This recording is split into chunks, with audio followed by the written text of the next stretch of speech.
По 18 години селидба од еден во друг затвор, штитениците од Воспитно-поправниот дом Тетово, според најавите наскоро ќе треба да се вселат во овој објект, сместен во атарот на село Волковија. Преостанува уште само да се постави вода и струја за да се пушти во употреба новиот објект на ВП домот Тетово тука во атарот на село Волковија.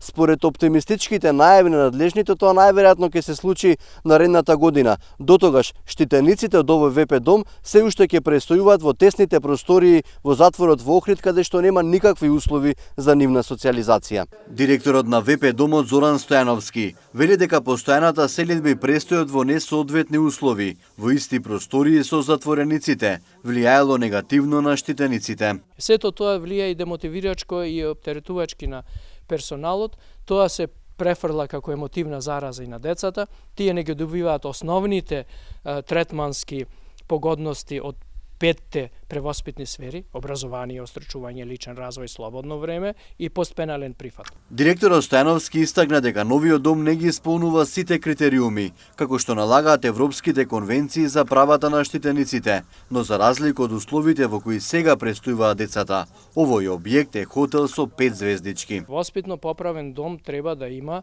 например, ако не 8 работилници, 6-8 колку што сме имале на првобитната локација, барем неколку, а не една. Овде е само една работилница. На првобитната локација имавме училиште самостојно на 2 ката, со верифицирани наставници, програми, свидетелства, со кабинети на вториот кат, и тоа кабинети какви што и денес ниедно училиште во Тетово и пошироко нема такви услови. Овдека е сведено на 2 училници. Инаку штитениците заедно со вработените во војниот конфликт во 2001 година беа обколени и збркани од стариот ВП дом во Тетово, лоциран веднаш до тетовското Арабати Баба Теке. Институциите по речиси 2 децении не успеа да ги вратат во објектот, изграден по сите стандарди, кој сега е целосно во руина.